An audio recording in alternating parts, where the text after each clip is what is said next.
I see your name. Great. Disembodied Wait a minute. voice. There you go. There you go. Sorry. I've got a little bit of summer here today. Yeah. I was And outside. yesterday? It was a little too Yeah. warm. Bite my tongue for saying that it was too warm. It was wonderful. Right. Well, just wait 2 days. It's supposed to be 40 again. Yeah. Oh, we're gonna get a freeze next No, week. I don't think a freeze, but Oh, that's according to the weather. I'm looking forward to it. it's going to be A chilly. freeze? Maybe it'll do something with the pollen. Oh, good idea. Right. See if you can arrange that one, Bill. Okay. What do we got here? We got Mm. see Carol's here. Wow. Leslie's not here. Steven's not here. Expect him to be here. Stephen is here. Steven's here. I don't see him on screen No. now, but he was Yeah, here. I don't either. Is he on screen? He No, was here. he's not one of the signed in people. Yeah, well, maybe he signed out, but I was just chatting with him before we started. Well, that took care of What? that. What did you say to him that made him leave? Exactly. There he is, It looked like There he is. Elizabeth. Right, maybe Nicole and then Leslie will come later. Okay. Well, I guess we can get started. So everybody got the minutes. Are there any comments on that? Skip, I just wanted to make a suggestion What's that? because it's been the policy of the CAC to record under the title present anyone who was at the meeting. And I noticed there were two individuals at the last meeting for whom we did not have a name to identify. But my suggestion is that keeping in accordance with our policy that the minutes should reflect that participants, and then include the email address or whatever the identifying words were for the individuals. I think just Okay. Just in keeping with precedence. So that's my suggestion, Skip and Kevin. Okay. Can you get that from last week, Kevin, or last month? Yeah, I'll read it right off the recording. Sure. Okay, great. Yeah, I think it's a good idea. I mean, if people are here, then we should, But we don't have their names though. Well, we asked them last week and they declined, so I don't think people should be there unless we know who they are. Yeah, I think at any. I agree. I disagree, Linda, because if you look at the town board meetings, people are at the town board meetings. You can sit and listen. You don't have to identify yourself. But you can see their face. I don't think we could see these people. Right. You know, Yeah, but what does it matter? Right. Well, that's just my position, Okay. because at the town board, you I don't think have it to, would- you don't have to, if you're going to talk, you identify yourself. Yes, right. But just to be at the meeting, I could, that's just my personal opinion, but others may, differ. You may have a different take on it. Why would you want that? Why would you? Well, it's a matter of courtesy, actually, Yeah. and transparency. Yeah, that's it. So, Yeah, I mean, but it's I think the open meetings law requires you to be not to exclude people. right. But it's a courtesy, and a lot of people are really getting down on transparency, recently, and that would be a way of being transparent. So, I thought hey, we have. Speaking of that, we have a Dick Martinez here. Would you like to identify yourself, sir? Well, he's Dick Martinez. Right. He is. Why not just, maybe you'd like to say hi, introduce yourself. Not so? Okay. Okay. Yeah. All right. Okay, so we'll make those changes to the minute. And so I see there's two other things. There's Kevin, and then there's Read AI. That's Kevin's. Is that yours, Kevin? The Read AI is Stephanie's. I Nice. granted it permission. She's taking notes. Okay. Okay. The Fathom note taker is mine. Okay. All right. So we got everybody pictured, accounted for. So, okay. Well, welcome, Dick. We're welcoming guests. So the first thing is the Climate Smart Task Force, and drum roll, the big Mm. 2-year-long process of the CCAP, I think has come to fruition. We sent out a copy of it. It was crossed, I's were dotted and T's were crossed. Everybody's gone over it several times. So, uh, Mary, do you want to say anything more about it, or does anybody else want to say anything more about it before we? Not Yeah, really. I I hope somebody did a double check on all those numbers. Yeah, I did. And I've been trying to send it to you, Mary, and to Mike and to others over the last 3 or 4 weeks. And I guess that you're not getting them. I've been No. sending them, and maybe you don't open my emails from work, because I do it from my position at work. So anyway, there are some changes that need to be made in the numbers. Oh, good. And I'm sorry. Oh, I, no, I really, I thank you, really, thank you. okay. I mean, I really did make what I thought was a yeoman's attempt to get the numbers out to everybody. So I must have a wrong email for people. I didn't receive it. No, I sent it for whatever reasons. Mike was on there. So I sent it to Mike. Did you get it? I don't recall seeing But number. it's from Community Action. It would be under that banner. And I tried to do not encrypt in front of the subject line because that often would work and people wouldn't have to open something that they weren't sure of. Yeah, And that's interesting. So you're not familiar to me. maybe your Barracuda or whatever it is that people use didn't work, worked too Uh, well. So I don't I'm, know how to get this information to you, but I'll try again. I got one from you, Carol, that said do Yeah. not encrypt recently. Okay, so you were able to do that. So But your Barracuda or whatever your system doesn't stop it from coming in. What's important that Mary gets it so she can Yeah, change it. exactly. So get it to Mary, Yeah. and all, Sorry, Mary. we can introduce it again next month and vote on it. Okay. Then. Hopefully it can be, if Mary agrees to the numbers or, agrees to whatever I came up with, and I could send it to any other number person, and everyone agrees, could we just do that voting by email, or you'd rather wait until next month? Let's just do it in case something else comes up. Okay. We Okay. waited this long. Let's do it right. Then it's done. We're all looking Okay. at it. We have the final version and everything. I mean, Right. Okay. so we can vote. You can create a vote online. well, we'll just do it at the next meeting. Do we want to hold for another month? yeah. Okay, Okay, you can vote on that. It's up to you. It's up to everybody. it's up to Mary. Okay, it's up to Mary. Really, Mary's been, No, I Sounding can, it. I can wait till the next meeting. And Carol, thank you so much for doing that because I've been around those numbers for so long, I can't see them anymore. So I really appreciate your doing that. It's a big task. yeah, Thank you. thank you. Yeah. I'll have to figure out how to get it to you without I guess does it alert you if you don't get something? No. It says we stopped something from going through. It wouldn't alert you, right?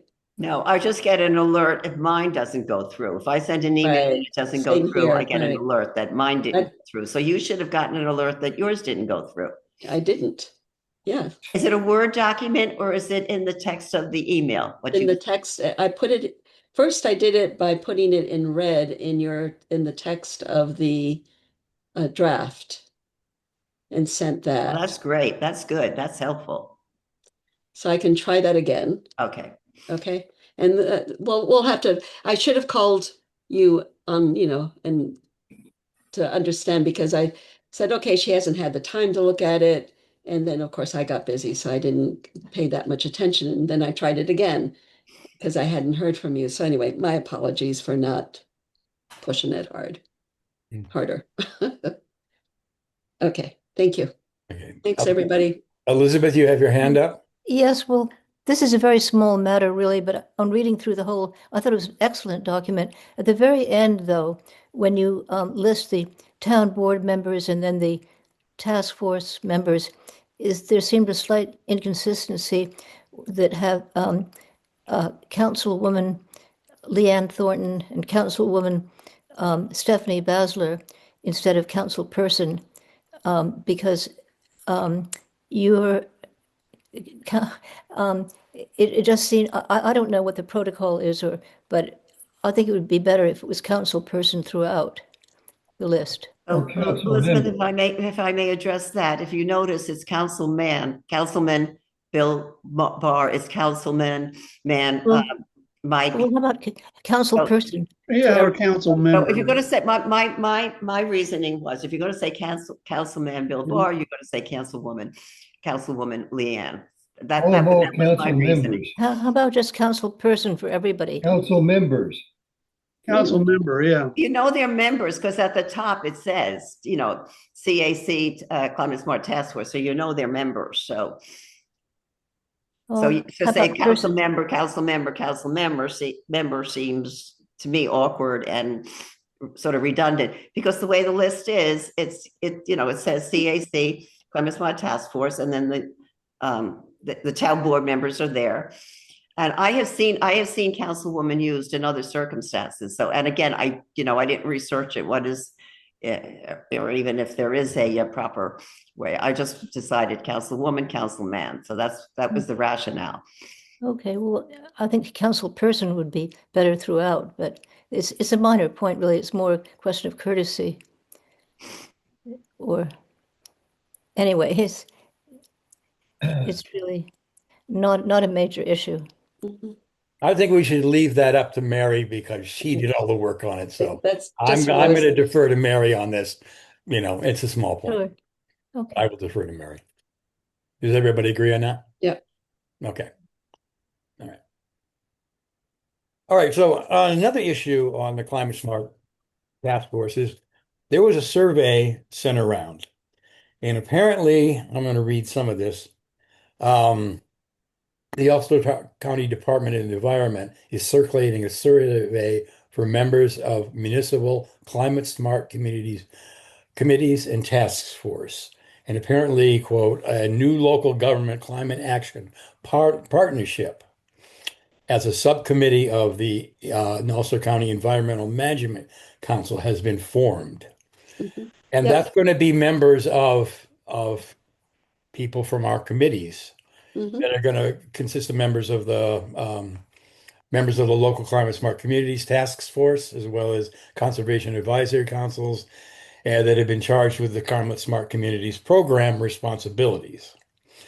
They want participation on that, and this partnership is going to go over and try to coordinate and help people, promote those practices. And I won't go into the whole thing, but basically help people with involvement with the climate smart communities thing.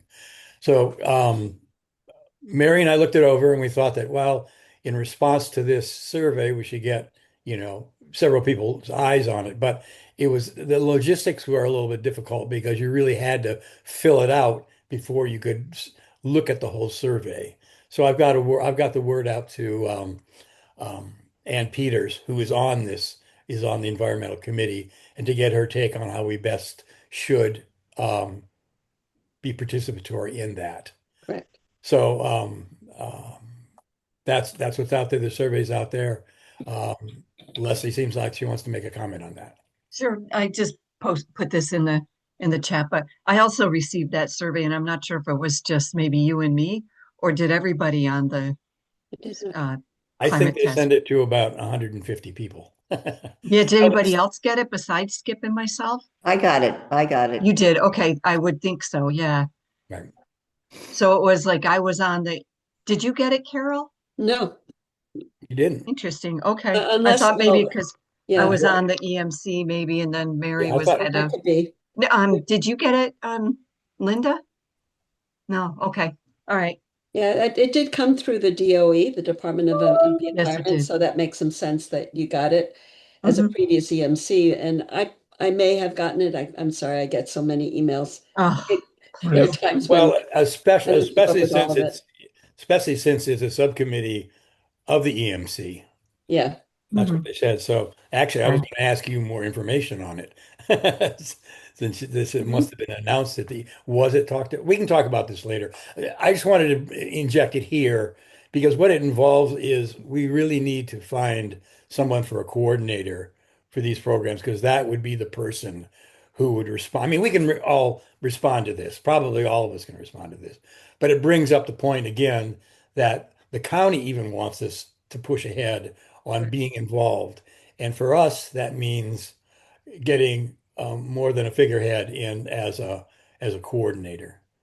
And, again, the proposal is out there, and this is to Bill and to Stephanie, that that person might have to come from without CAC because we don't have anybody here that stepped forward to do it.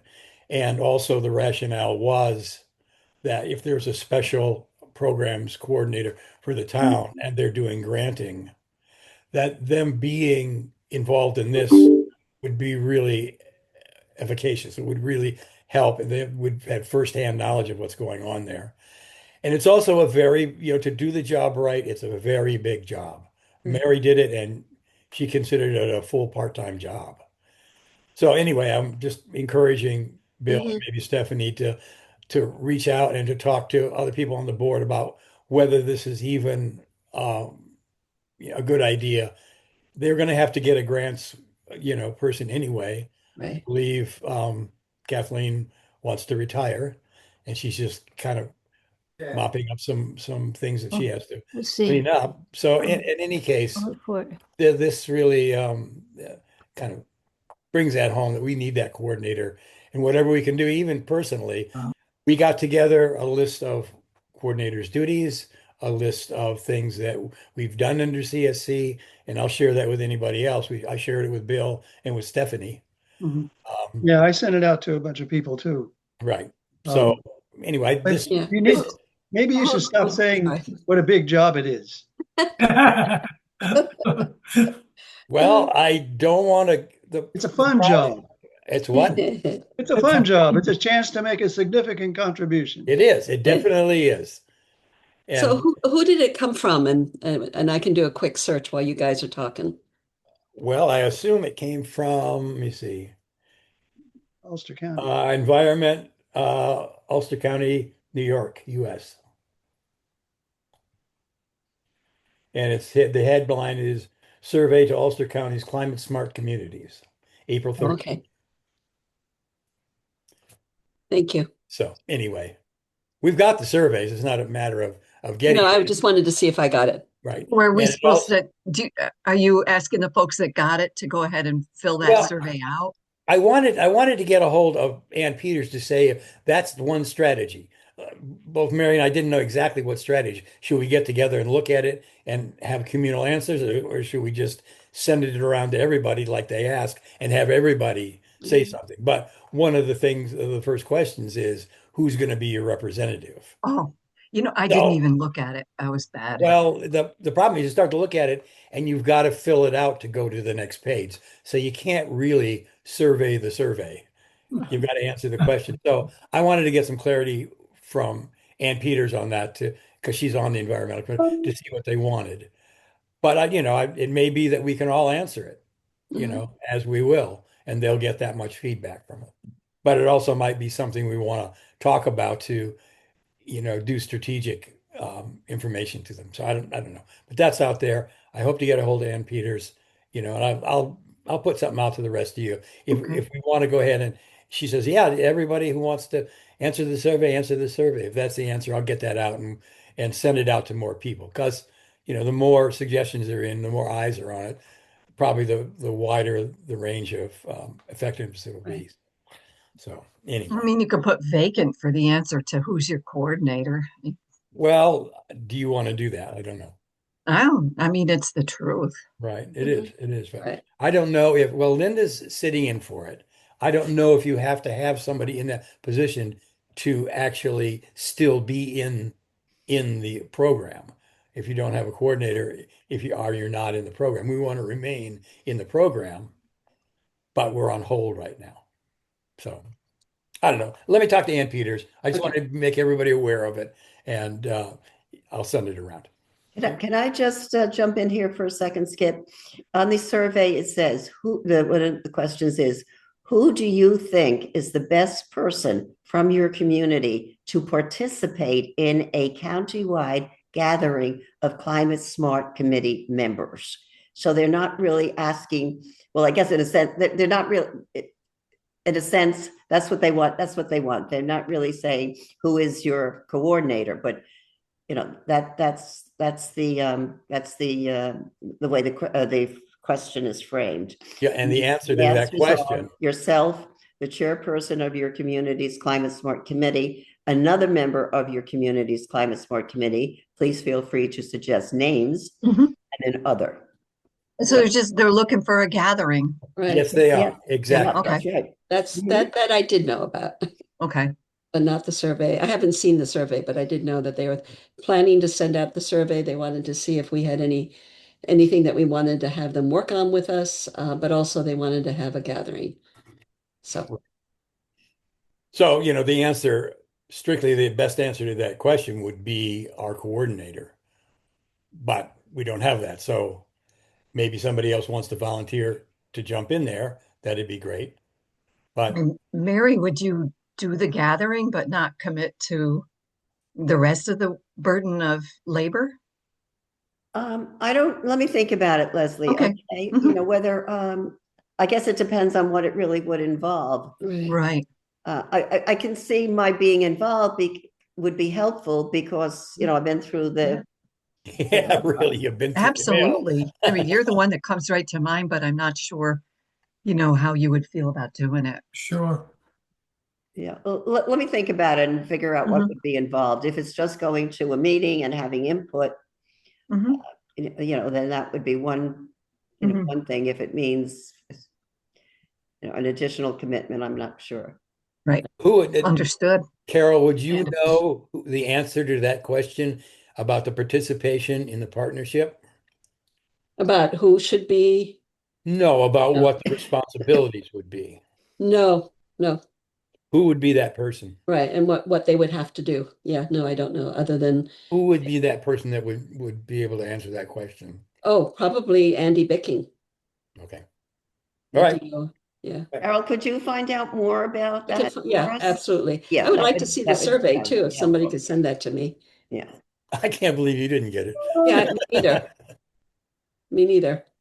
Unless they just sent it to my work, so, I don't know. I'll forward this to you. okay, thank you. Okay. I can do it now if you'd like. Oh, okay, go ahead. Yeah, Yep. I'll go ahead and Thank you. do that now. Because there's a whole list of people on the top. I don't know. I don't see Carol's name in it, but They didn't use BCC, which surprised the heck out of me. Mm, That's standard protocol. right. Then for sure you wouldn't know who they sent it to. right. Yeah, I mean, Mm. I'm looking through it and I don't, mostly it's not. what day did that come out? What's the date on that, Skip? So I Well, can, it says April 13th, but that's yes, so, That was all just right. a few that's- days ago. right, but that's Yep. not when I got this. This is a Oh, long okay. time ago. Because Mary talked, and I talked about this, what, a week ago or Mhm. more? About, yeah. That's just doesn't make any sense to me. Huh. Well, I'm looking for it. It says from environment at co.ulster.newyork.us. Okay. Anyway, we can talk Yeah. about that. Mary can, cogitate on whether she wants to get involved in it.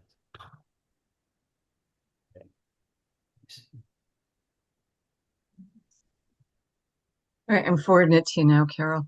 Okay, thank you. To Since I'm in Octagon. Octagon, yeah, thank you. All right. So on to Bess. So just to start this out, we should be really clear about our charge here, our thing. Yeah.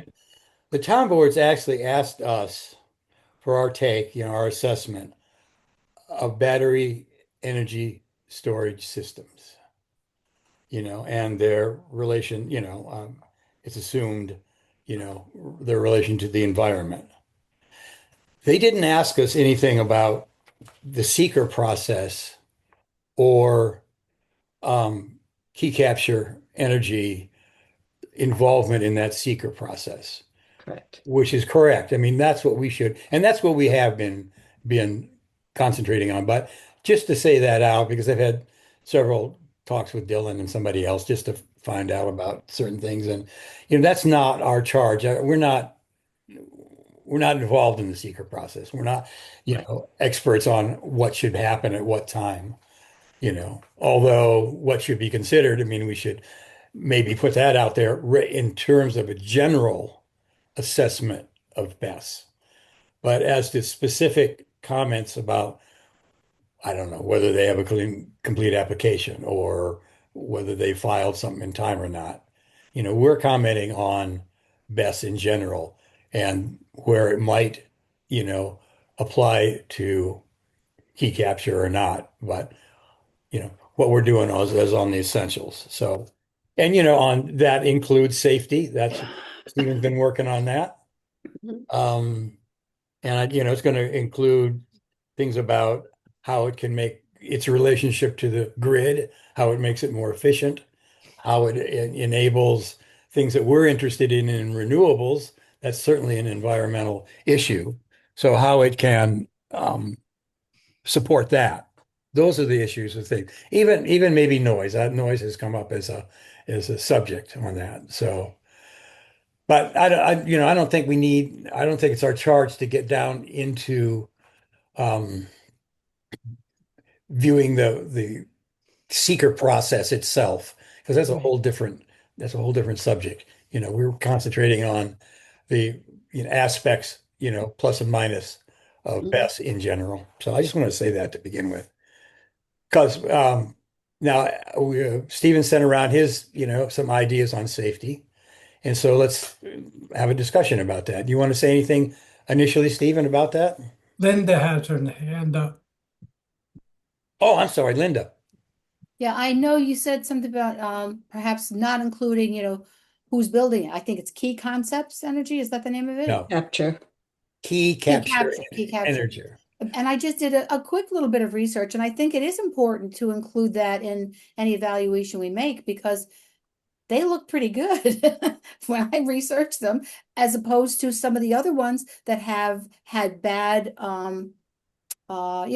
people have had bad experiences with them or they've not been run well, but they look good. Okay, if it's What I found. if it's in terms, where I'm making the distinction is we could Generic. comment on key capture as a best, you know, organization, but Mm-hmm. we're not being asked to comment on the seeker process. It's All really right. complicated. Yep. Okay. That was the distinction, just so we don't get down to the weeds about that. We're just looking at best systems where key capture may have a good system Mm-hmm. that could be noted, but not where key capture happens to be in the seeker process. Got it. Do you see the difference between those? Yep. Mhm. Got it. Does everybody agree with that? I mean, Yep. okay. I just wanted to make that distinction. Thank you. Okay. So, Stephen, do you want to say anything about Stephen's passed around some of his ideas about safety, and a bunch of us commented on it. And he's got a draft that he sent people just to look at and cogitate on. Is there anything else? As you said, Skip, we've been looking at generic issues. The generic issue of fire safety and best. We've begun to, I've begun to interest myself, thanks to Mike's involvement and Carol's, in the noise issue. I think that is something that comes in our bailiwick. But again, this would be related to generic issues of noise from a facility. We've been looking at developing a document quite like the one that I read last night at the meeting about the utility, the environmental benefits of BESS in general. Now, I myself think that we will want to become involved in the CEQA process down the line. But I don't think there's I don't think we have anything to contribute to it at this time. I think, for example, that when it comes time to prepare the scoping document, I think the CAC could have a role in that. I'm hoping that the people who are concerned about the particular project will involve themselves closely in preparing the scoping document. So I think we will have questions that we can try to answer down the line, but I don't think there's anything we need to forward at this moment to the town board or the planning board.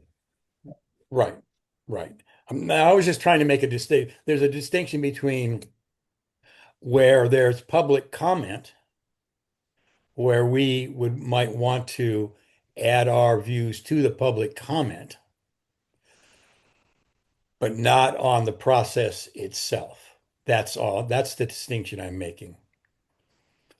You understand? You understand? We can be involved in the secret process and saying, hey, you got to consider this. Hey, you got to consider that. What is, we're an interested party, actually. Mhm.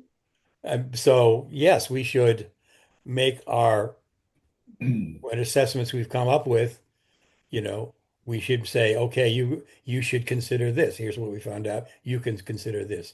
I was making the distinction of that between making a judgment about how the process is going so far. You know what I mean? On the aspects of the mechanics of the process rather than our involvement when it comes to public comment. We can make public comment, yes. If I have a question, Yes, yes. okay. From what Stephen said, the assumption seems to be that there is going to be a positive declaration. My understanding is that that the planning board has not gotten to that point yet. We have not. Yes. Yes, I've got some information on that. Yeah, Carol? We're in the Oh. EAF stage. Carol? yeah. I mean, Skip is right. That we are in the very, very, very beginnings of it, and the EAF is what the applicant submits, and it's being combed through by our consultants. And it's going to be a back and forth for a while. You have to consider this or you haven't considered that. And at some point, we'll decide whether it's a pos deck or not. If it's a pos deck, then it would become an EIS. A draft EIS and environmental impact statement would have to be made. And then we would have a public hearing. So that's the secret process generally. When would you expect when the declaration would be made for negative or Or positive? neg deck or pos deck. My guess is that it's at least another 2 months. Even this month coming up, this week coming up, at which I won't be able to be there, but there will be some updating, but minor. There's a lot of stuff that the applicant has to do, and they were saying that this applicant is actually doing really well with their responses, but it's going to be at least, my guess is at least 2 months before we even consider that, and it might even be more.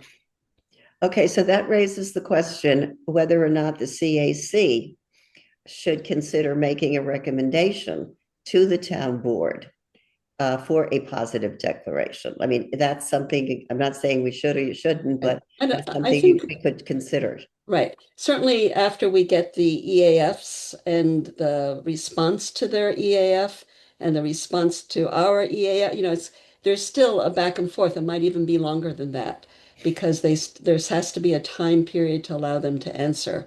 And at some point, more than likely, there will be a pos deck, but I don't know that for sure. Michael? Yeah, I think the word generic was used, and what we're doing now is a generic study of the process, of the best process. Stephen has done a lot of work on this already, and it has nothing to do with the DGIS process.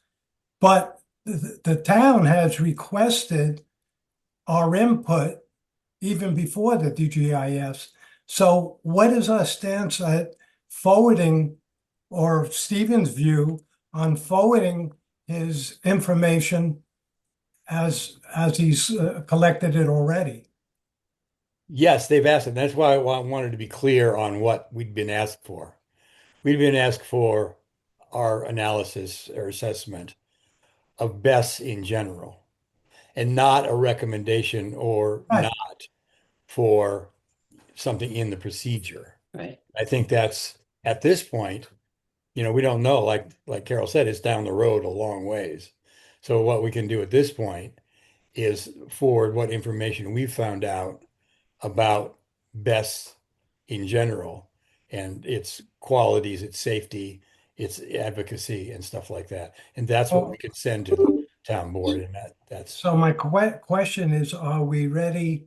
Is Stephen ready to send that on? I would think that we would want to have basically it's been centered on safety right now. Yes. But it's a wider thing. There's the other aspect of it in terms of the environment, in terms of what it does in supporting the grid or supporting renewables. It's also a part of it. And I would think now, this is just my opinion, but I think we should have a unified statement, safety, environment, and all the aspects that we wanted to comment on at once. I don't doing it piecemeal. I don't know. Maybe somebody wants to do that, but we can have a discussion about that. We're pretty close to, Mary has her hand up. So. Yeah, I have a thought. Carol, you probably can answer it. Would it be appropriate at this point since A, the planning board is gathering information about it, and B, as a CAC, we do interact with the planning board and the zoning board. So whether or not it would be helpful at this point to share information that Stephen has gathered with the planning board, since that's one of our roles. Certainly, if Steve, I think you're stating that you're almost done. You're almost completed with that.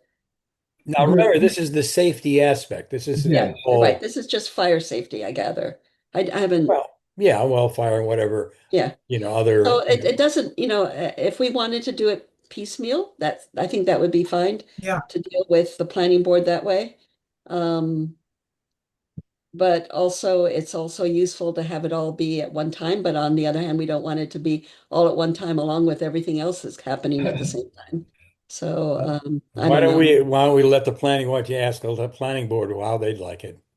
And we can, because that's part of our reward is to be asked. We're being asked by the town board. That's a good point. Sure, I can absolutely do that. And Dylan, with whom you've been speaking with, Skip, that I introduced you to, is basically the person who's going to represent Adriana while she's on maternity leave. So he's the one that I would ask anyway. So I'll do that. Okay. And Howie. That's a good idea. And Howie. Okay, and yeah, right. And Howie, I mean, he's he's our chair. We're happy. I have just as a way of having an organic whole of a statement, just from my perspective, not from everybody else's perspective. I think it's good to have a whole, organic showing of what we feel about that concept of BES and how it works. So that's just my favorite. If people feel differently or people want something differently, then certainly, we could do that.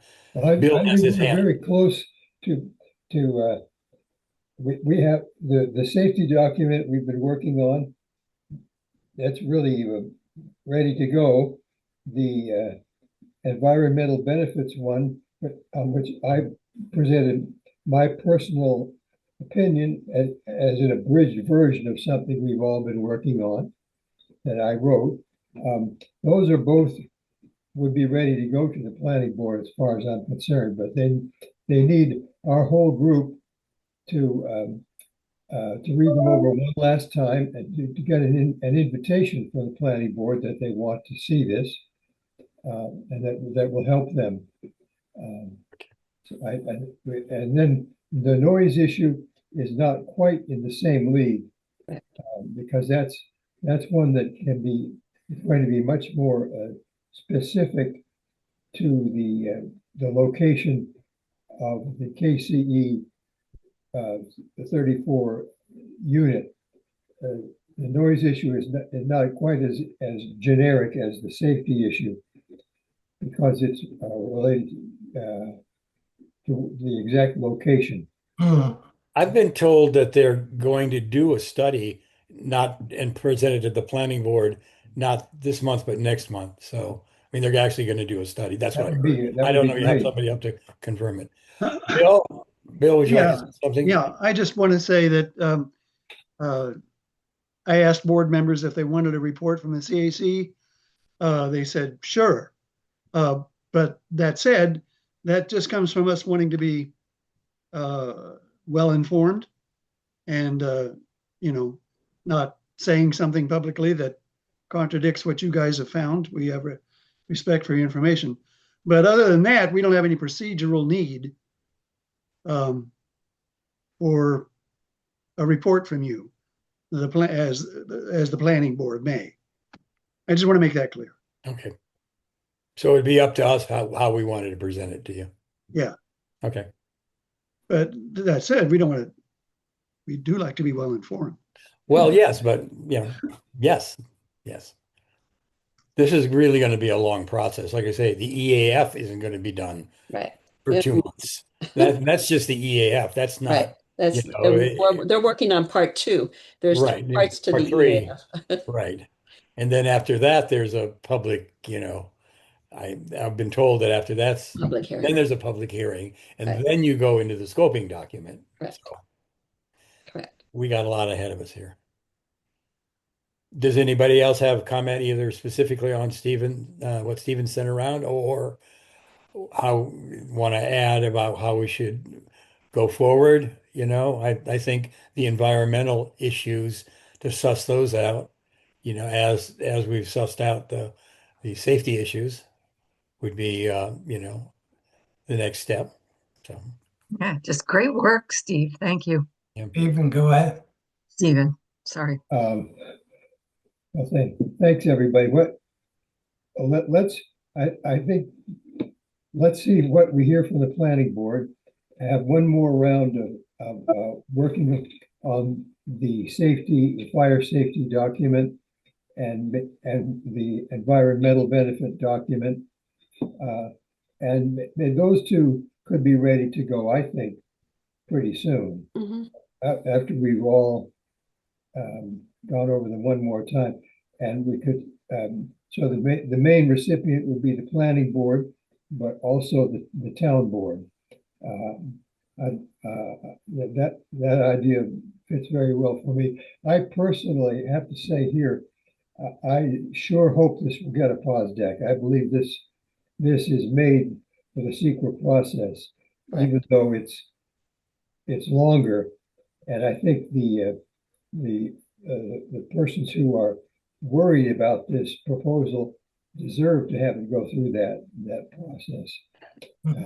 well, and that's our way of avoiding some of the fears that people say and the Public Service Commission, God forbid, would be able to run the right. approval process. I'd rather have it run by people in Saugerties than by people in Albany. And I think we can do that. Yeah. My 2 cents. Okay. Has anybody else got 2 cents? All right. Well, I really commend what Steve's done and everybody who's added to it. And let's suss it out a little bit more. And at one point, maybe, next month, maybe we can take a vote on, actually present it and take a vote on a final version and decide whether we want to send it as a separate document or incorporate it into a larger statement. Okay. Okay.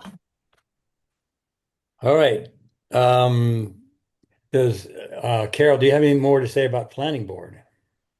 No, I mean, we haven't had a meeting in between, so they did say that they were going to get updates from KCE, but it seems like it's going to be minimal at this point. They're That's what I heard from Dylan anyway. Right. So Um, just to be clear about where it's at, there's the EAF, which is there's a part one, mhm. and that's where the concerns are laid out.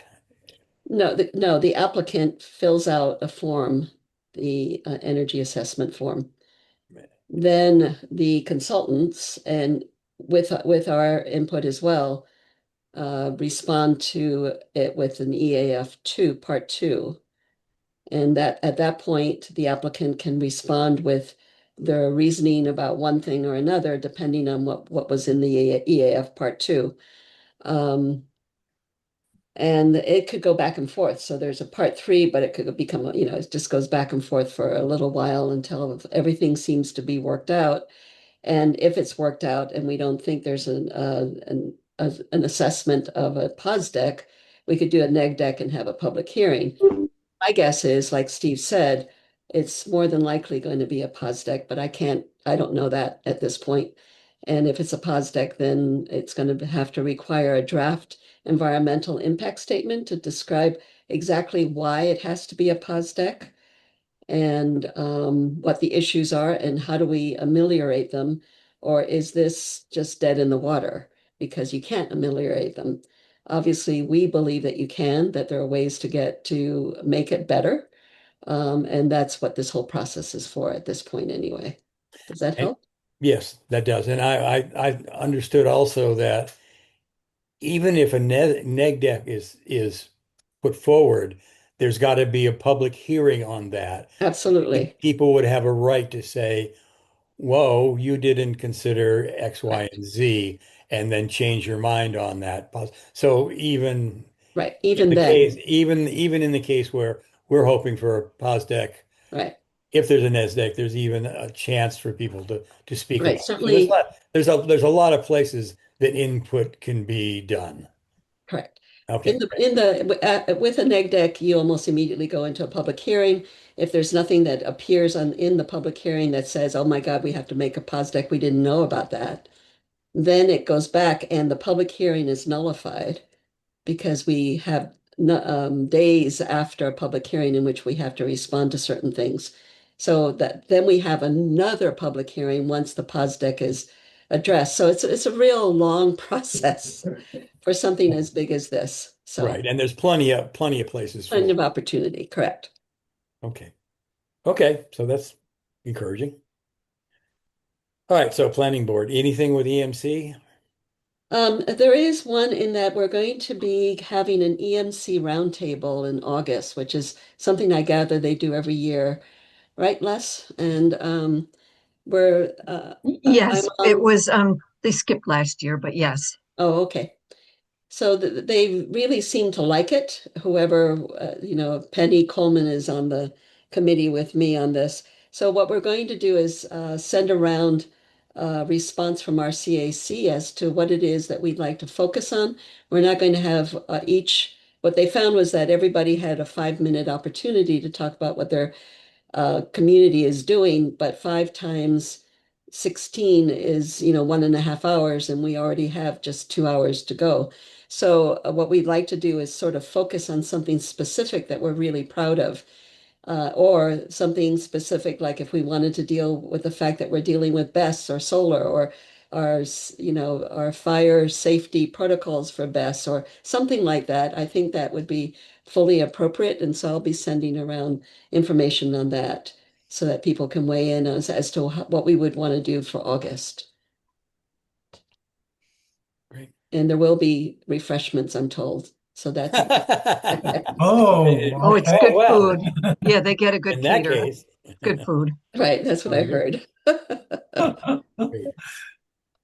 It's actually an excellent event. And the reason they didn't have it this past year was that Ulster County hosted the statewide Oh, right. association for Niska, right. conservation advisory councils. Yep. Right. NISAC. Yeah. Yeah. Okay, so on to the tree ordinance. So attached another prepared draft version from Nicole. Mhm. So Nicole, you want to say something about that? Share. You're muted if you're talking. Nicole, you're muted. Yeah, hi. No, Oh, I there you mean, are. I have nothing more. I mean, nothing I want to say in particular. I only read through the comments and have not been able to edit again since I got a few comments, one Right. from Lanny and one from Mary, Uh-huh.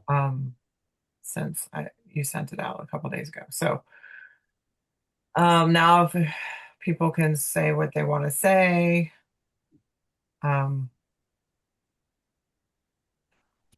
Well, has any- everybody commented to Nicole on their reactions to that? Has that guy all gotten through? She's gotten a few.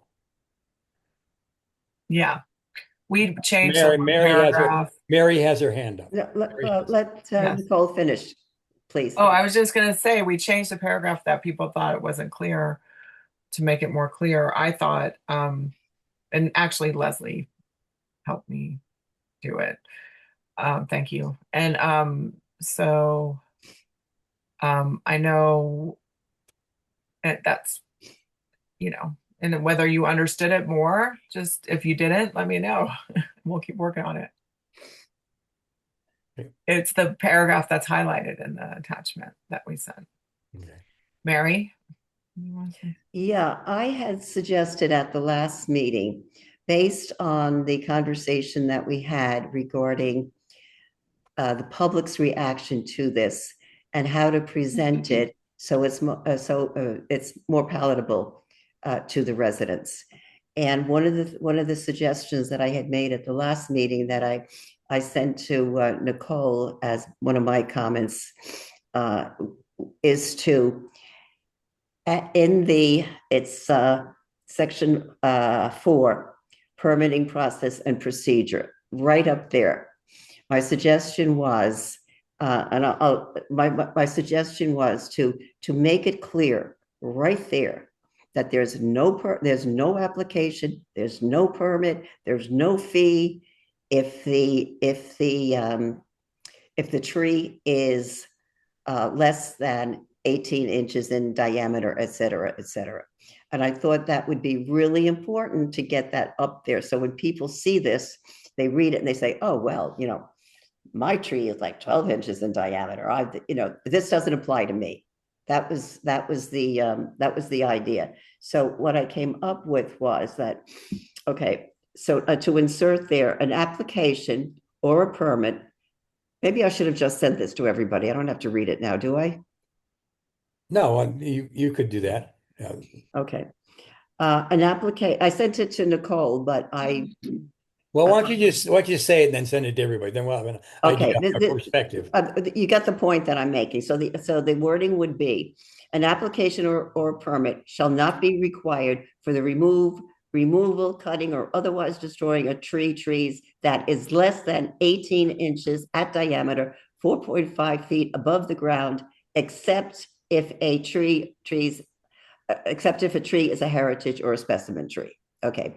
And then the next part would be in forested areas. Now, let's be clear about this one because we had a lot of discussion about this the last time and it wasn't really clear.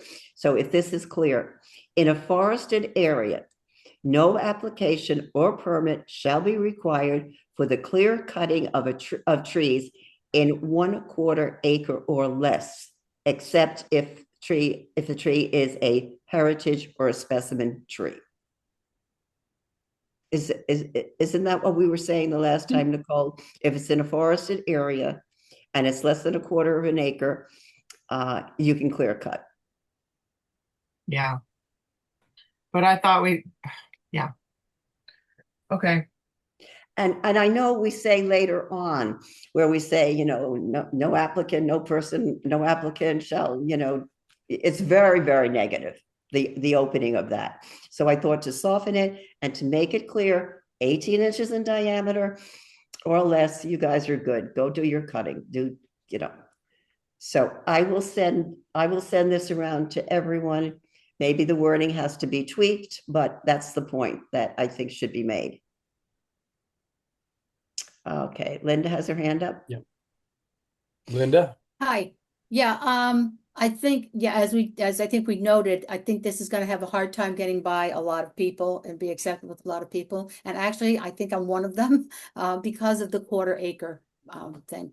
I look at the trees, I mean from the Catskill Mountains, and I love them, but I think it is micromanaging, especially when you take a look at a map of the village of Saugerties, then the town of Saugerties, and then the Catskill Mountain areas. It's huge. There are more trees now than there were 100 years ago due to a lot of farmland that is no longer farmland, and it's now treed again. But I looked up one other one. I just started to scout online, and I looked at Poughkeepsie, and their definition of forested land is not a quarter acre, it's 5 acres. And to me, that seems more realistic.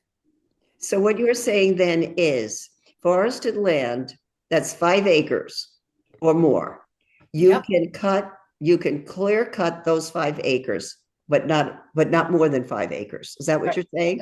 5 acres or less, you don't have to get a permit. So, I mean, it's just one way to go. That's what they did. But I just think the quarter acre. I mean, I look at Berkeley Heights where I live, and when this section was built, 60, 70 years ago, there were trees put in, and I took out a silver maple. It was huge. It was beautiful. It was also full of carpenter ants and had a limb that probably would have come down right away, but it was leaning toward my neighbor's house. My point is, if I just walk around my neighborhood and there's still these huge trees. And I don't think on these lots that are 1/5 of an acre, not even 1/4 an acre, some of them, that there should be they should be able to do what they want with that. It's too small a lot to get involved in. That's my personal feeling. Not sure how everybody else feels. I think what the confusion was the last time is forested areas. We're talking about forested areas. We're talking about huge forested areas. They define forested land as land that is 1/4 acre or larger in size and has at least 10% tree cover, or formerly had tree cover and is capable of growing those trees. So again, I just think the 1/4 acre is too micromanaged. You're advocating making that definition of forested area larger than 1/4 acre. Oh. 5 acres. Okay. I mean, I'm just saying Poughkeepsie did 5 acres. I'm not sure what is a good one, but Okay. there's a lot of development in this area, and I think that would be a tough sell. All right, Leslie. Yeah, this went back and forth, and I think at one time it might have been as high as 5 acres. But I'll tell you, when Lanny came on, he gave us huge pushback on anything that was, the size of the tree, whatever. He was super protective of trees, and he even wanted us to get into protecting, quote, mother trees. And I said, that is not going to happen. So recognize that this 1/4 acre, as a result of a lot of different points of view, and some of them very strong points of view on the tree committee. And so, Linda, I mean, if you want to join the committee and put your nose to the grindstone, have at it. But you're going to be getting pushed back from Lanny, that's for sure. And he's not technically really even on the team. Well, there's a point. Yeah, I mean, it is what it is. So yeah, I think on our committees we decided that we could have people from outside of the CACs. Right. No, I'm not. Just okay. saying, Anyway. I don't know. I mean, I'm just saying he wasn't technically on the team. But what started this at the very beginning was the land right across from Grant D. Morse. And Mullen came in and took all these trees down right along the brook.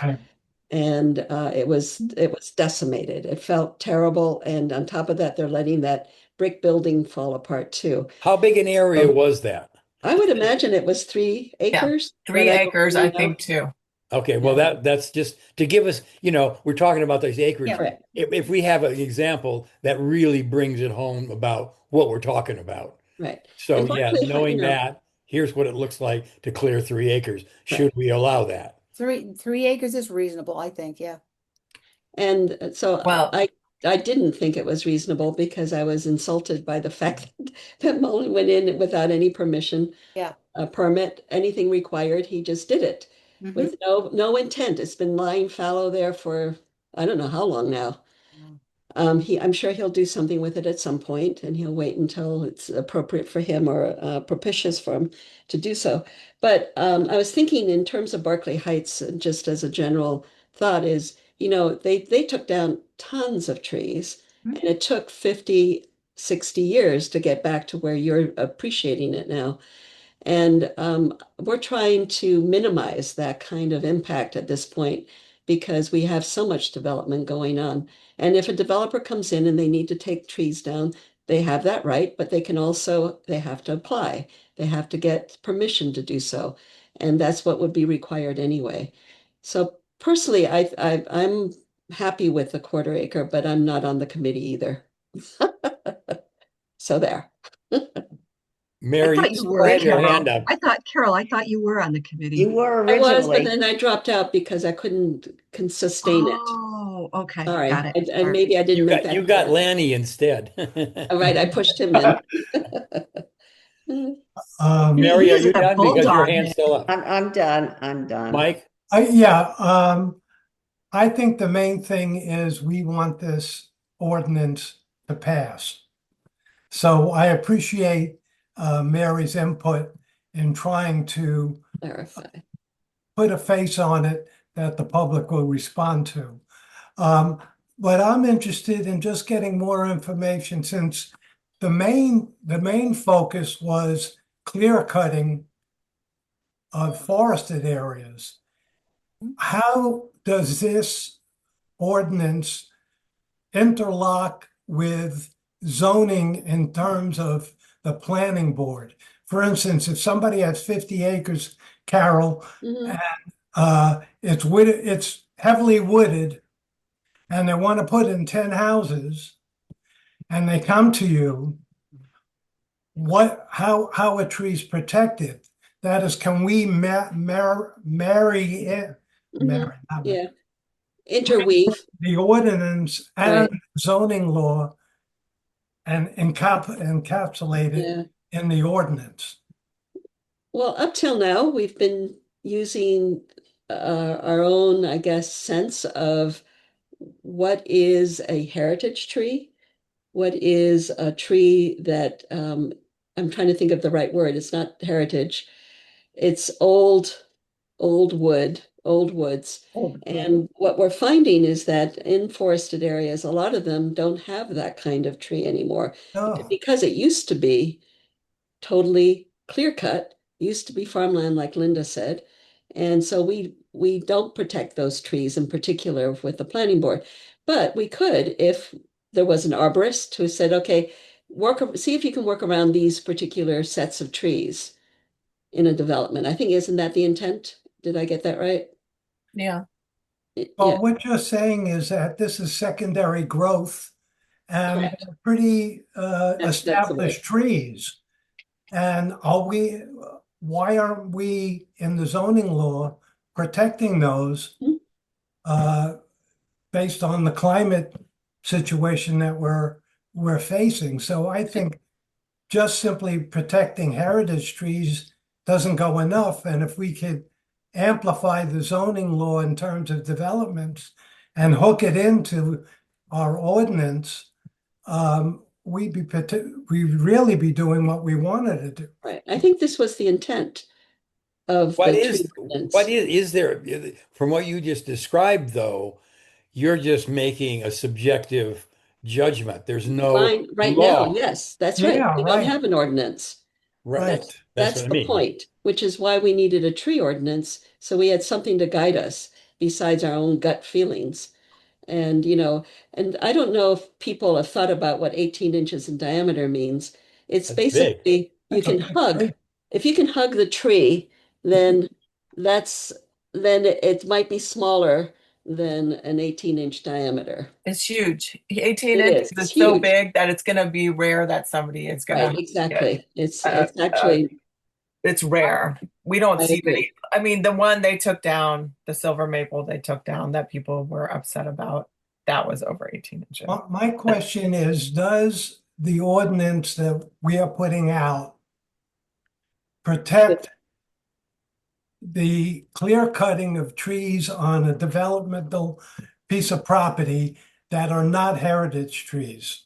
I think what it does from my perspective is that the trees have to be considered as to size and whether a development can be work around an existing tree. Um, I that's my sense. Now there are, like you said, there's secondary growth, and most trees don't even reach the 18-inch diameter. So So do you think, I'm just being yeah, I can devil's see by advocate. the I I'm can being see a by the devil's smile. advocate in trying to save trees. Do you feel that the way that you were handling it on the planning board is strong enough? Up till now, no. Then we should make some recommendations. Right. And I mean, oh, whatever. Can I call myself? Yeah. Yeah. Are you done, Mike? I'm done. I'm sorry. Okay, so Nicole. I didn't mean to. I mean, and just background too, not just across from Grantee Morris, which is very close to where I live too, how heinous it was when to the community was very upset when they clear cut those 3 acres right across the street from a school. They could have, and it's not like if they had applied, they wouldn't have been able to do it. But if they had applied and we had Something. feedback, we Yeah. would have been like, please leave, 15 trees or something, if you want, or if you're planning to build a house in the middle, then, leave some trees instead of just clear cutting everything because you're going to sell the wood for money or whatever they're doing with the wood. It's about just responsible development. Mm-hmm. And I feel like also on Pine Lane, we had a huge forested area clear cut.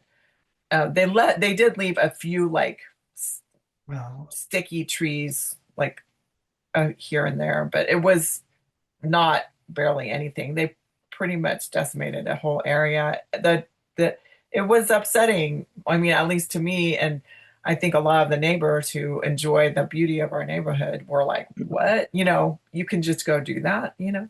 So I think if you can clear cut and just plop a bunch of houses down, that's easy. It's easier to do that for developers. And if we let's say we make it 5 acres, then still they could the things that happen across from Grantee Morris can happen all over, and we'll lose so much of the tree cover, and it's going to start looking like Berkeley Heights everywhere. And do we want Saugerties to look like that eventually? This is like long-term planning. What are we thinking about our vision of Saugerties? I mean, I think if people like it wooded here, and that's what makes it special in the Hudson Valley in general, that we have so much tree cover, and that's a wonderful thing. We don't want to become like New Jersey or where it's just like cookie cutter houses, clear cut, and then plop little. So anyway, just a bigger idea about this. It's just about responsible development. If we're gonna put a house down, leave some trees for shade and for the climate. Because if people are clear cutting where every house goes, it's gonna. I mean, over time, we're gonna lose a ton of tree cover and Saugerties, and it'll get hotter here, and it's already gonna be so hot. Yeah. The climate and the way it's going. All right. Mary O'Donnell. Yeah, no, we've been talking about the issue with respect to the planning board, but this ordinance, part of the problem here is that folks go and they just cut down trees. They don't even go to the planning board. It happens before the planning board. So this ordinance is important to get adopted, or some form of it get adopted, so that there is a law that before you can't just cut down all the trees and then go to the planning board. There's a process, there's a law there in place that protects the trees. Yeah. Elizabeth? You're muted, Elizabeth. Well, I hear what Nicole is saying about the heat is rising, and we need tree cover for shade and for carbon sequestration. I'm glad that this ordinance um, makes it relatively easy to cut down trees that are obviously dying or about to fall.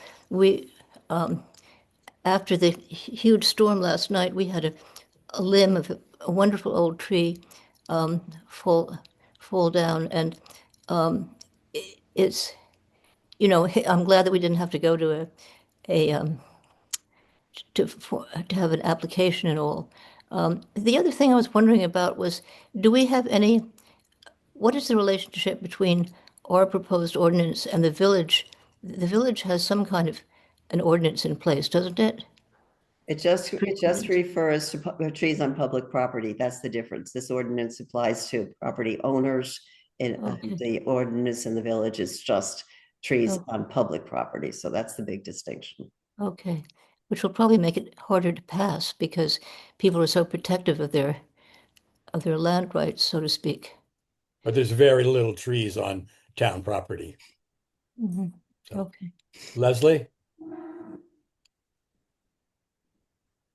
Thank you, Skip. I just called up the open space plan because I was wondering if there was anything in the open space plan that we could point to in support of this ordinance. And I'm not sure that we looked at that, but this plan is from 2010, so it's a little bit old, but I just was glancing through it and I didn't see anything. Is anybody aware of anything in the open space plan that speaks to protecting forested lands? There's a provision in the zoning law that talks about forested trees that I looked at a while ago, and it's not coming to mind precisely what the ordinance says, but in the zoning law, if somebody wants to check that, it mentions forested areas. I believe that's the term. If we can get this to comport with that, Well, to the Yeah, extent we I don't can. remember the concept, Leslie. I saw it Yeah. there a while No, ago. that's fine. I was just thinking about tie-ins to existing No, that's a good thought. That's plans and Yeah, that is a laws. good idea. Okay. Carol, you have your hand up? Yeah, I did. I just wanted to say that going back to Mary when she first started, I really did think that that was a clearer version of, I understood it as you read it out loud as to what was the intent and of the quarter acre versus that. So anyway, I'm in favor of Mary's language on that. Kathleen? Yes, I just had a question. How do people know that they have to comply with this ordinance when they buy a piece of property? I mean, how is the public educated about this? I mean, someone may come in, deal with a real estate agent, they don't know, and then they go cut trees. So how are they informed? Right. Don't you think the way you're informed when you buy property that your lot line is here and this is, your lot line, and if you're on the water, you've got this restriction. I guess what I'm saying is there's a lot of restrictions. So how does the other restrictions get communicated? I don't know. I really don't know. But one other thing, I just wanted to mention that there was this request for applications for technical assistance for conserving forests through municipal land use planning. And it's free assistance. There's no money required. So, but that is due May 6th. And it might help solve this problem of saving trees. So what is it exactly? Explain it a little bit more. It's from DEC. It's called the Technical Assistance Opportunity, Conserving Forests Through Municipal Land Use Planning. And it's funded by Environmental Protection Fund through the Hudson River Estuary Program. The focus is on, well, let's say, preserving the forested areas in your town. Isn't that what you sent me? Yes. And I read through it, and basically it's going to take somebody who's committed to putting a lot of time in. unpaid volunteer time, and I don't have time to do that. And it's wonderful if you get paid. I mean, if I can't, I don't have, I'm not retired. I have to make a living. So like, I don't have time. It's a lot of work. Mhm. It's a lot of work they're asking you to do, all these studies and going out and doing, it's like you being a forestry person for Socrates, but you're not getting paid. You're just doing it for free. I don't know. Like if they offered money or had a funding for it where it would be more incentive for me, but I just can't. I have to make money right now. I can barely, our family can barely survive. So I do it. I think there's a problem with a lot of that thing, you know. I Yeah. think you sent it to me too, right? Yeah. Yeah. Yeah. And yeah, I am retired and I don't have the time to do like, to be full-time volunteer for, Right. because the pie only gets so split so many ways. It's an awesome opportunity, but yeah, it's not the kind of thing that could be done with a series of interns. But is the DEC offering free advice? I mean, I'm unclear what They're offering free assistance, and they would generate a report describing forests in the municipality, illustrated with maps, a list of areas or parcels prioritized based on community goals and ecological values, and a brief report describing municipal land use policies and land protection approaches to support conservation of identified forest priorities. I think do you want to send that out to the whole yes, could you? gang? We could look at it. It's awful tight time frame to do it, but yeah, Nicole, I didn't read the whole thing over. But your impression is that it would take somebody just about a full-time job to do the work, At least, or a part-time job, but still I can't even do that. wait, I mean, I would love to is do it it if I got paid, but I can't do would it. the if I'm not getting paid. would the grant be able to get a paid person? Just to use the grant to get somebody to be a paid No, person you're getting free technical assistance. Right. There's no money for involved. no effort on our part? That's what it sounded like. No, there has to be local people involved because they want input from local Right. people. You know what this reminds me of when we got together with the Cornell Extension Group and we had that workshop on flood mitigation. Mhm. And they really, I went to, I think, 2 of the meetings, but there were several representatives from Saugerties. And I think I went to 2 meetings and they put it all together for us. Yeah.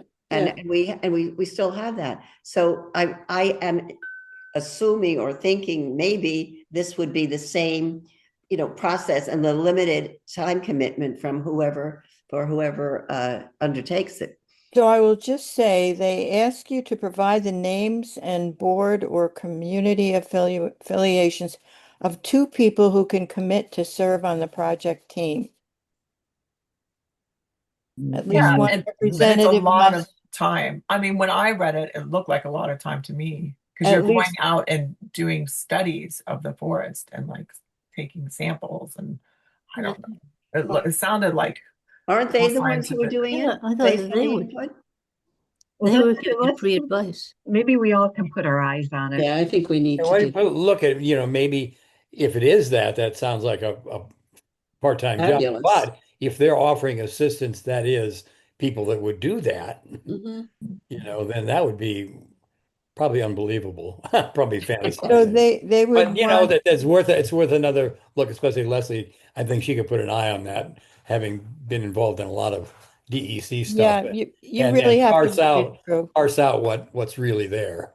Well, I think if you can send that out, I'm not sure I still have it in my Yes. email. Yes, if you send it to all our emails. Okay. Yeah. And I apologize for never getting back to you. Things have been a bit interesting. Well, Linda has her hand up. Yeah, Leslie, I don't know if this is what you were looking for. I just went to the Town of Saugerties open space plan, the inventory. Is that what you were looking at earlier? Yeah, I had it up on my telephone, Yeah, on and my I just phone. I Yeah. just searched for acre for wording and I came up with this, and I'm not sure if this is what you were looking for. It says currently there are about 2,400 acres, 6% of the town, protected from development or permanently conserved as open space. To put this in context, the entire town of Saugerties encompasses about 42,000 acres. Most of this conserved open space falls within the Catskill Forest Preserve. So we know that's good. There are also several small but significant town and state-owned parks along the Hudson River. The existing open space map on page 26 illustrates these conserved lands. A summary of the major elements illustrated on the map follows immediately below. So I don't know if that was anywhere close to what you were looking for. I was looking for something pertaining to forested areas, any sort of like a suggestion to protect additional forested acres. Okay, I'll look for Yeah. forested acres. Thank you. Oh, okay. Wow, you are Forested, efficient. Thank you. There's only one forested, of course, like the areas, high woods, blah, blah, blah. Nope, that didn't do it. I'll have to. Okay. Mary Just a O'Donnell. thought. Yeah, I think we should get back to the original issue Yeah, here, which exactly. is whether it's a quarter of an acre, 5 acres, 1 acre. I think that really should be resolved. I don't know that we did, Right.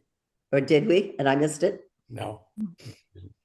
And also, it almost sounds like if there's a dearth of trees that are over 18 inches, it seems like what we really want to do is up the acreage and lower the diameter. So we cover more things like that 3 acres. If there was no 18 Right. inch trees on that thing, it's not going to do anything. But if we make it 12 inches and then up the acreage, that's going to be more effective as what you want to do. That is save that area. 2 meetings ago, we agreed 12 inch. Yeah. Everybody said 12 inches was too small. I'm Yes. saying, it's Yes. true. It is. And then we made it 18 inches. We went mean, through this. We went around this it's tree. crazy. Okay. It's absolutely mind-boggling because Right. But I think that's a good, having said that and having dealt with this for those, 2, 3 years, whatever. 3 years. I think yeah. it's a good, I think it's a good suggestion. Well, but if it's 12 inches, then that means if I'm going to cut any 12-inch, I mean, one tree in my yard, I have to go apply for a permit. And that everybody was saying that they like this because No, most but, trees that you're going to cut, you're not going to have to go. but And- in an area over whatever 3 or 5 acres. So if you're But under we are that, talking about individual protection of individual trees even smaller than a quarter acre. It's not only in over a quarter acre. I was thinking that you were still talking about a forested acre. Right, I'm sorry, a forested area. right. No, I mean that would mean no. That in the one right now it says 18 inches doesn't have to be in a forested area. If I have an 18-inch tree and I'm going to cut it down, I have to go get a permit. Right. Okay, single one. So if we change it to 12-inch, it would be like everybody would be having to get permits to cut big trees down or decent sized trees in their yards. Okay, right. And that's where we would get a huge. Now, if you want to switch the whole thing to be like only in tree, like, you're talking about a whole different ball game. Yeah. You It's just may like- end up with the whole tree committee resigning and then handing it over to the people that are having the suggestions, and we could give it to you to work on for 3 more years. So I'd Yes. like to say Fine with that, me. Leave it at it's Yeah, it's just by how the discussion was flowing right, and what you were saying about the number of 18-inch trees, and that you were upset that Mullen had cut down 3 acres and all those trees are under 18 inches. It wouldn't be effective. would have been, right. they might have been under 12 inches. I don't know how Yeah, big maybe those they trees were, but that was just I'll put my hand down. Could Steven's got his hand up though. Oh, I'm not on the. You want to do this? Am I? No, I'm not on the tree committee, but I think that we should go with a quarter acre and go with the recommendation that Mary has made Mhm. and send this up on its merry way, Yeah. because we'll argue forever about what might work. It may be bounced back, but Well, here, the suggestion something to work was, with. once we came to a conclusion, we would have, maybe Leanne or Bill look at it just off, to look at it from the board's perspective, to give us feedback on how they thought it might, especially Leanne, she's been on the board forever. Maybe she would give an offhand, okay, if you do this, it's not going to make it, or it will make it, this will pass. They've had a couple of things like the noise ordinance, talk about years failing. And there was a wetland ordinance also that went a couple of years and end up failing too. So, maybe you want to get a perspective for somebody who's gone through that to give you a little, coaching on what might fly and what might not fly. Why don't we run this by them then, as it is? That's exactly was the suggestion. Okay, I could take that and run it by Leanne. You want me to do that? Mhm. That would be great. Wait a minute. I have to edit Oh. it first. Right. Let her finish already. And that just gives you a perspective, before we make a decision, before we vote on a final thing, they could, make a point that we're not seeing because we're not on the town board. So, having that knowledge to give us some background in how we might approach this might be helpful before we say, okay, vote on it, put it in front of the town board and have them just, go thumbs down right away. Okay. Does that make sense to everybody? I mean, I don't know. Yes. Yeah, it's called a whip count. You Okay. gotta, Now there's Yes, 5 you people have that to- have their hands up. Does everybody want to say something? Can my I just, hands up. Mike, Yeah, no, it just get a sense of the board of the reality. right. I think that's what Mary was pointing out. Make it palatable. We don't have to argue about a 1/4 inch or 16 inch and all that. We'll go on forever. Let's see if the board is receptive or has feedback. Mhm. And our feedback doesn't mean a thing. It's the board's feedback Yes. that we need. Right. So if Leanne wants to take it on, or Bill, look it over, get a sense of how that would impact the community, and get back to us. Right. And I think maybe we can get an ordinance. Well, But, isn't one concern Mike Ivina, who's in the business of, I mean, I don't know, but were we going to run it by Leanne and, Yes.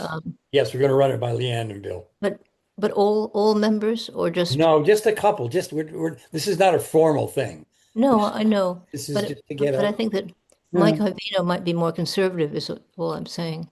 You know, also, this is another responsibility being laid on the building department. well, that's the other thing. Those are That's right. elements that we might not be aware of that they might point out to us. Right. So that was another reason for doing that. So Leslie, you re-put. We've got did. 4 Yeah, people with their yeah, I hands. was 5 just- people. 5 people with their hands up. Does everybody want their? Oh, I'm sorry. yeah. I'm done. Okay, Leslie. I think Mary was first. Oh, okay, Mary. I'm sorry. okay, Put your hands down if you don't want to, because of right. No, I was full screen. waiting. I was waiting to speak. So Okay. we've got 2 things going on here. We've got the individual homeowner, what the requirements would be. And then and the requirements would be, you can cut them down, you can destroy them, whatever, 18 inches or less, okay? Underage. Then we've got forested areas. In the forested areas, the requirements could be, 12 inches, or it could at 1/4 of an acre or 3 acres or whatever. I mean, that I'm just getting at the point that could we make that distinction so that the homeowner knows if it's 18 inches or less in diameter, I'm good. I can just chop away. But in the forested area, we might make a different requirement. Yes. Is that making sense? Yeah, Yes. Yeah. Yeah. it does. Maybe we came to that. All right. That makes sense. That, Mhm. Mhm. So what would the, okay, so we know what for the homeowner. So what would be the requirement then in a forested area? It would be, would it be 12 inches there and a quarter of an acre, or 12 inches and 2 acres or 5 acres? I mean, let's I thought we had it at clear cutting, the quarter acre. clear cutting, yes, quarter acre. That's what I think it was. And that means everything. I mean, that means 8 inches and 18 inches and 20 inches. And we have a definition of forested area, right? Yes. What's the definition? What's the percentage? I Leslie, don't have it in wanna- front of me. Leslie? Nicole? Oh, well, I have to read it. Yeah.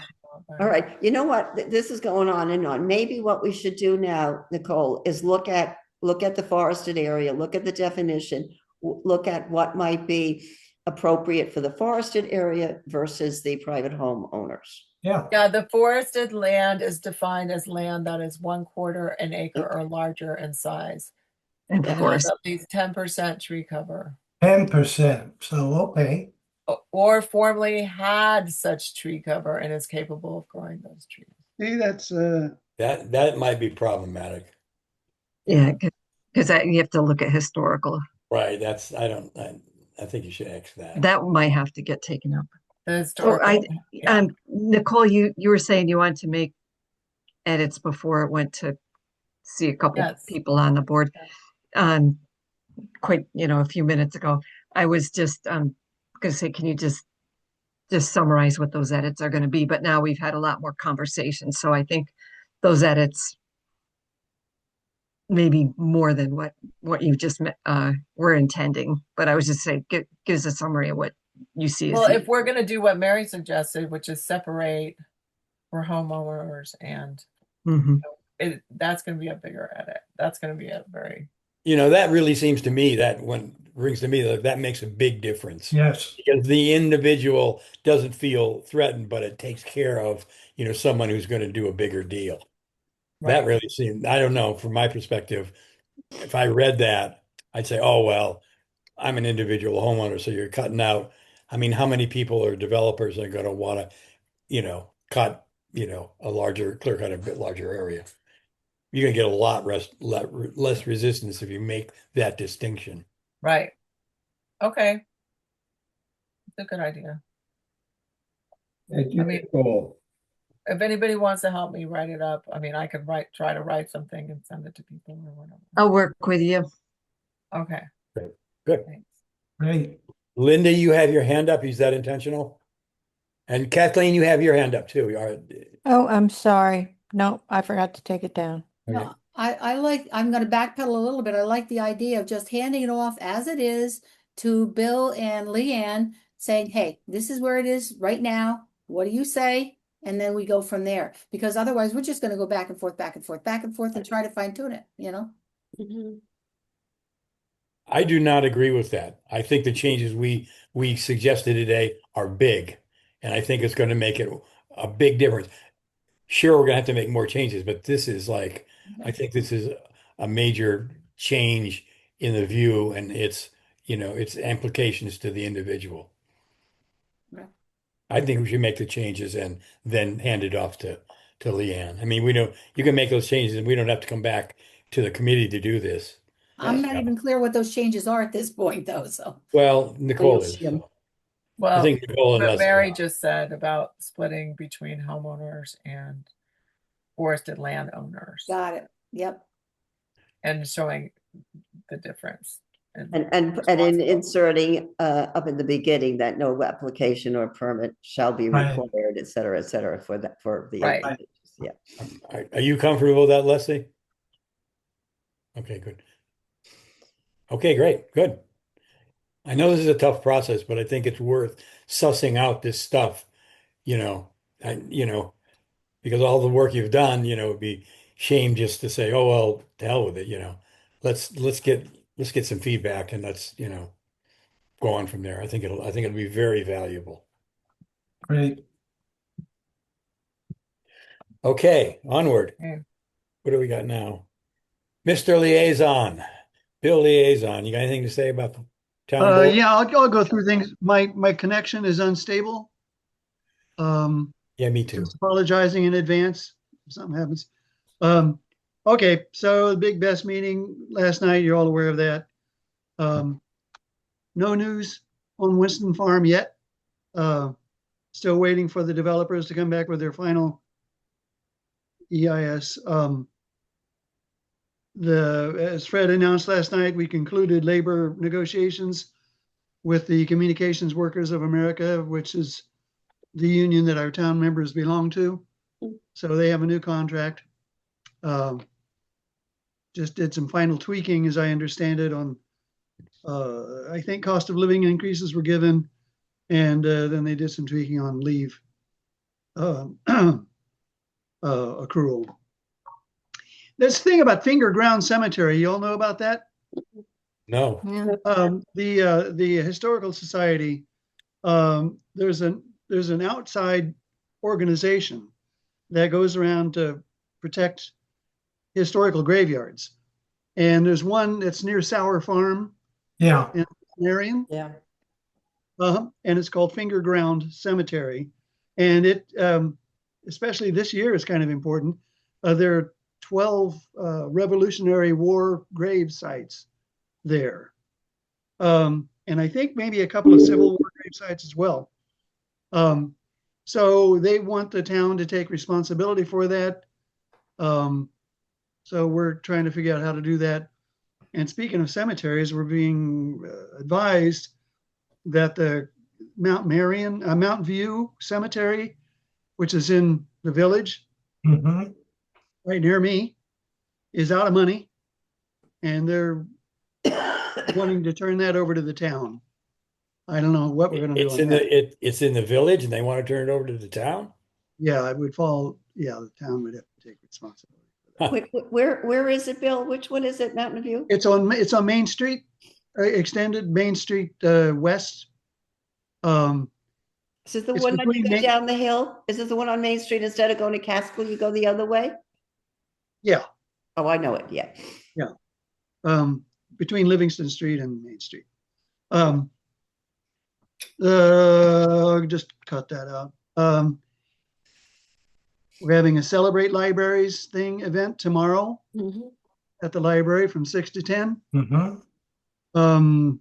Gus Peterson's going to give a lecture on the history of the Socrates Library, which I think is going to be kind of interesting. Yeah. And also that You froze up. I think Bill is frozen. Oh my God. coincides with a Oh. mural. Did I freeze? Yes. Yeah. Yeah, okay. The library thing coincides with a mural exhibit at the Quick Shop, not Quick Shop, but at the convenience Stop. store, whatever it is. Quick check. And assessments are being finalized this month. Grievance day is going to be May 26th. Boy, here we go again. God.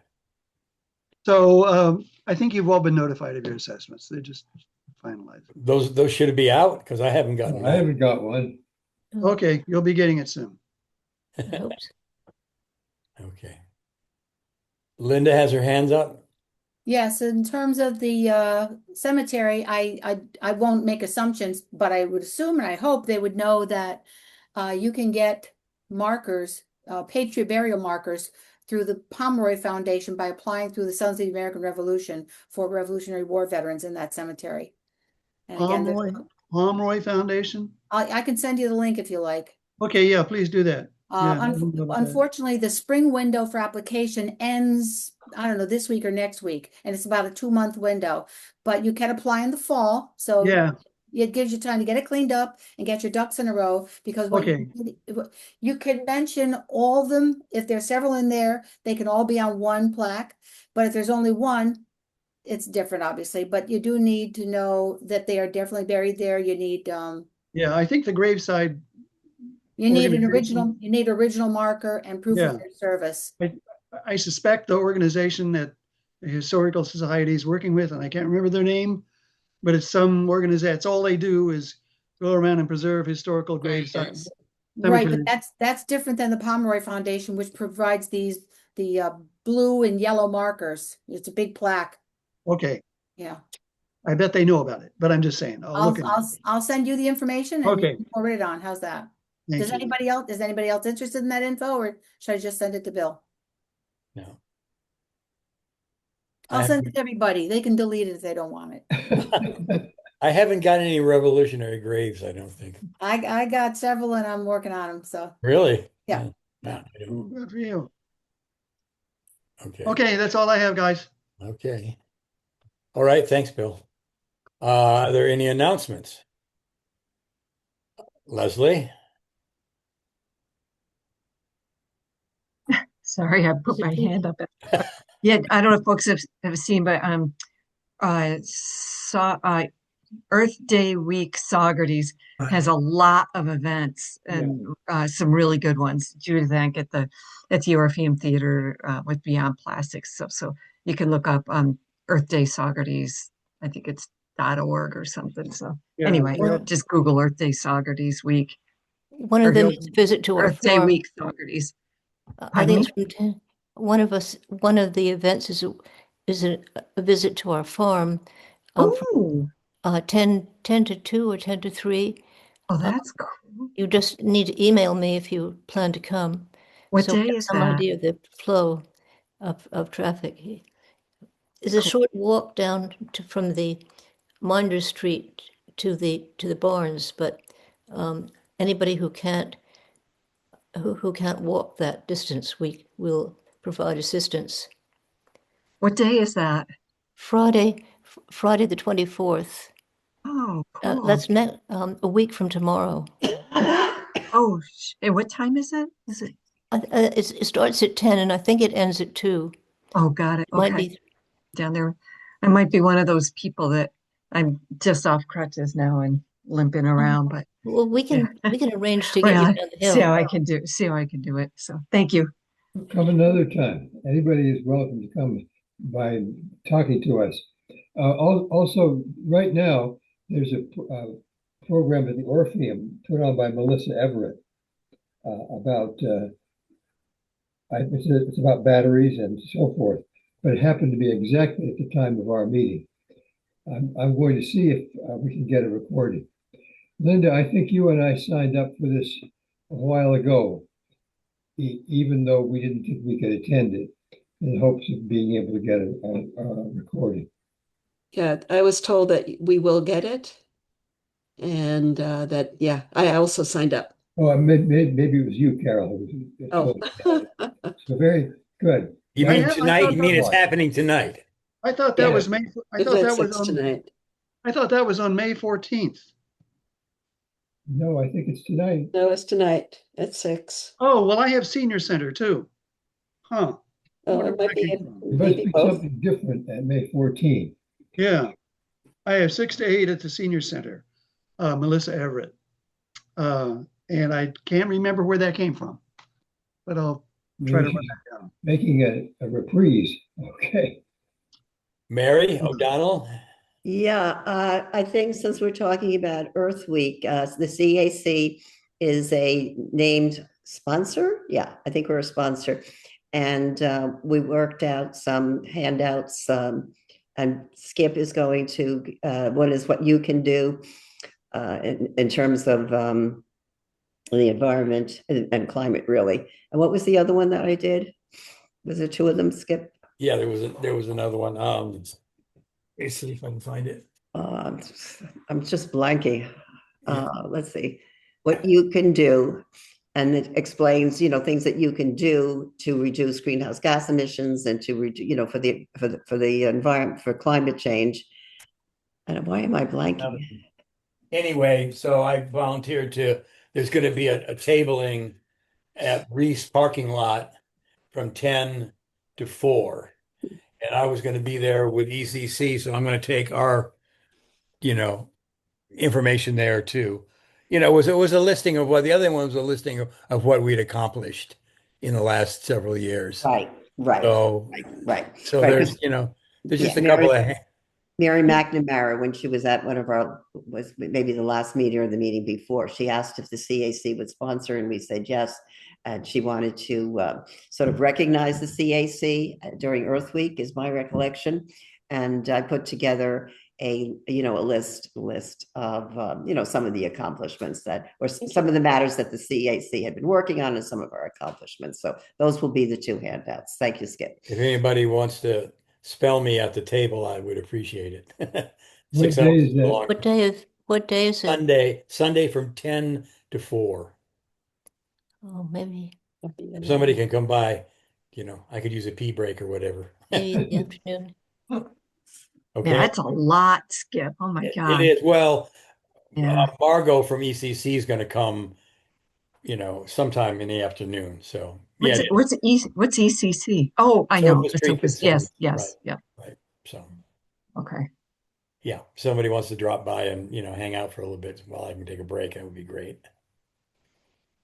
Especially in the morning from 10 to, I think Margot's going to hopefully spell me by 1, but we'll see if she gets there. It's basically just sitting there and showing people, I'm going to make a bunch of copies of what Mary produced and have them at the table. And I made a little sign and a little ECC sign, or a little CAC sign too. So Hey, Skip, have a sign up for climate committee. well, I was going to bring some of the things for the hook somebody into being the coordinator. Yeah, I've got that information too, but that would be a amazing thing. yeah, you might get someone. Right. Okay, are there any other announcements? One thing I'd like to press with the town is I can't tell you how many people have tried to view the town board meetings on WebEx. That'd be me. And it's incredible. Every time I say, oh, they're going to have the people like the best people speak last night. And Mary went, Mike went, somebody else went, and they're either in the waiting room or they're there and all of a sudden they get shut off or they can't hear it. Wow. This has been something that's been happening forever. It's not just for, us, but it's really important. I don't know why even advertise it. I'm not trying to come down on you, Bill. You've first big, but this has been brought up to the town board a lot, and nobody pays attention to it. I don't know what's going on. Okay, Why they Fred asked me one time if I ever tried to do it, and I said, yeah. And I told him I didn't like it. Well, give them the feedback that I talked to 4 people today. Okay, Wanted to know about, well, tell me what happened with the best thing because I wasn't there. And I said, it was a half-hour it's really important, Yeah. everybody can get there. And Yeah, this is a constant, this just didn't happen last night. I This happened. couldn't get on it last night. yeah, the system collapsed. Now we got 5. And this isn't a common, this isn't a happen just once in a while. This happens every time there's a meeting. that I Okay, know I'll of. mention it. So, Should be on Zoom.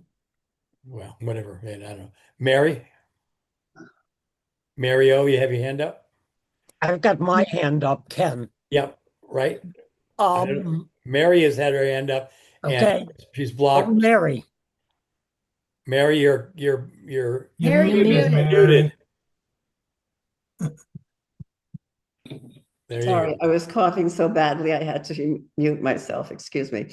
Okay, not only could you not get in, but the last meeting that was posted on the website was May 21st, 2025. Wow. That So is not only could I not get in, I couldn't hear the presentation, I can't go on at my leisure and click and listen to it. And that's the last posted meeting was May 21st, 2025. right. So You're talking about the video. compounds the problem. At least, okay, there's a malfunction, there was a problem with the system, whatever. Okay, but it was recorded. So what is the difficulty in uploading that recording to the website? It's just intolerable. I'm very frustrated by it, as you may hear from my voice. Okay, Okay, Got it. Ken's got his hand Message up. received. Yeah, when everybody first started to use online for committees and board meetings, Greg Chorvis was given the job of finding what would work well and setting it up. He selected WebEx. It was one of the options, and he selected that. Since then, it has never worked well. I've never been able to get on. I've spoken personally to Leanne, to Fred, to Mike Ivino about this, and the response I keep getting every time I talk to someone is, it works as well as anything else works. And they don't want to push Greg to change things, I think. They're scared of Greg. He sort of oversees it. He made the original selection, and it would be too difficult and too expensive to switch to something that actually works like Zoom. Yes. But if it's not working, I'm willing to spend the money. I'll chip in. I'll put $10 in the hat so we can get something that actually works. I keep trying. I can't get on. And I've talked to them personally, and nothing happens. I think it's Greg. I mean, I like Greg. He does a lot of great stuff, but not this. This one, he picked the wrong choice, and for some reason does not want to change it. We have a piece of hardware with it. We have that owl thing. Yeah, right. And I don't know if Zoom has a thing that works like that. Or doesn't work like that.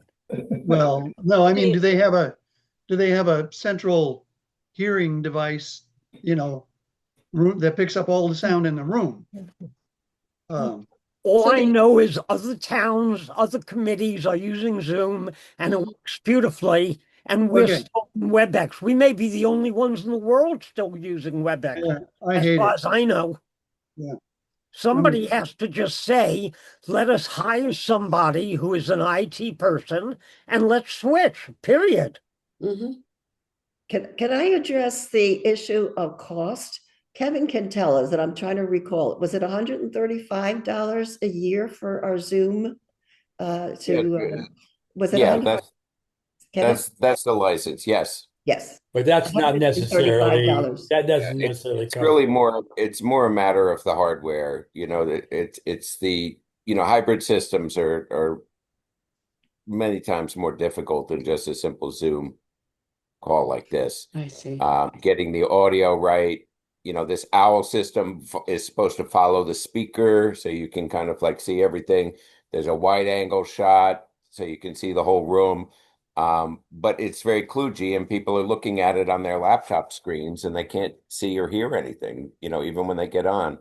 But WebEx is not, when I was doing secretary for the ZBA, we were locked into WebEx, and it was painful just even doing non-hybrid meetings like this. Just virtual meetings was difficult. Yeah, the other thing I don't understand is, okay, you've got the system set up. Is there not someone there who is monitoring it? And if it doesn't work, fix it? I mean, I'm just so befuddled. Yeah, that's going falls on and Fred. on and on. That falls on Fred. He's tweaking it as he's running the meeting. And I have to say that not successfully. The system that they have there, I sat down for several sessions with the consultant who set it up. I don't know if you've seen, there's kind of a box on wheels in the back or on the side of the senior center, and it's got all kinds of switches in it, and like you can set up a computer to run this, and you'd switch this to the projector. And even with an instruction sheet he gave me, it was so complicated that I don't know if, the ladies are there to do bingo night and movie night or something, how they could ever get that thing to work, because I ended up just pulling the cord from the projection system and hooking my laptop directly to it was the only way I could make sense of it. The other thing that I don't understand, when I worked for a town in Westchester, I ran the video, then it was videographic. We went out live into the community. We videotaped. We had a live drop. The meetings took place at the town hall. We had a live drop come into the building and we went out live so that anyone at home, we had a channel, a government access channel, so anyone at home could see the meetings. It was so simple. It was so easy. We videotaped and then we played them. We played the video maybe, 2 or 3 times a week for a month, whatever. And I don't even know why we don't have a live drop coming in and going out live. I mean, and this happened back in 1990. So, and this was not high tech back then. We did videotape. I don't know. I'm just very frustrated by it. Mike? Yeah, it's more embarrassing to advertise it and not have it work. Yeah. So it's almost like I would drop the WebEx for a while and check out what the problems are. Don't announce it because it's embarrassing to the town board. It really is. So that's one suggestion. Not everybody is on Facebook. There is somebody that is videotaping the whole meeting, and I've seen it. Yeah. On Facebook, but not everybody is on Facebook. So I'm if we can get a video sent to station 23, that would be helpful. I think it is on 20. I think it is. Yeah, but Mike, Yeah. to that point, that's how they used to do it. Yeah.